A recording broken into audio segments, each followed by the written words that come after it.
भगवत गीता में भगवान श्री कृष्ण स्वयं बताते हैं, अपने सपनों को पूरा करने का साहस हमेशा जीवित रहना चाहिए। सच्ची खुशियां खोजने से नहीं मिलती, बल्कि तब जन्म लेती हैं जब हम दूसरों के जीवन में खुशियां बांटते हैं। इसलिए जितनी प्रसन्नता तुम दूसरों को दोगे, तुम्हारा हृदय भी उतना ही आनंद से भर जाएगा।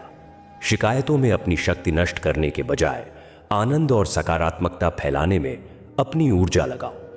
जीवन का क्रम अक्सर ऐसा ही होता है कि विवाह के बाद लोग माता पिता को भूलने लगते हैं, बच्चों के आने के बाद भाई बहनों से दूरी बना लेते हैं, और जब धनवान बन जाते हैं तो गरीबों की ओर देखना भी छोड़ देते हैं।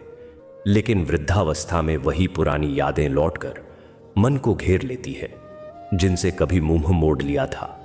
यह हमेशा याद रखना कि बेईमानी से मिली जीत की तुलना में सत्य के साथ हुई हार भी अधिक मूल्यवान होती है।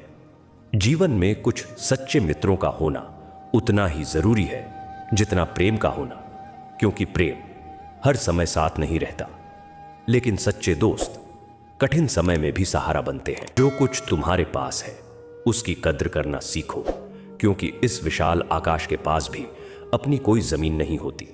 यह भी सच है कि इस दुनिया में कोई भी पूर्ण नहीं होता। लोग चाहते तो हैं कि तुम आगे बढ़ो, लेकिन वे कभी नहीं चाहेंगे कि तुम उनसे अधिक सफल बन जाओ।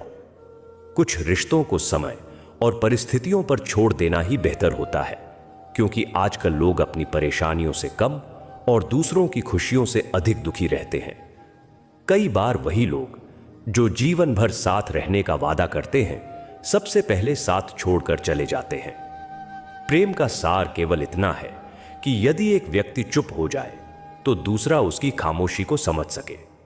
इस संसार में सबसे प्रभावशाली मुखौटा पैसा बन गया है, जो लोगों की आवाज तक बंद कर देता है। लेकिन यह मत भूलो कि तुम्हारी इज्जत से बढ़कर कुछ भी नहीं होता। अपने दुखों को हर किसी को बताकर उपहास का पात्र बनने से अच्छा है कि मुस्कुराते हुए शांत रहो।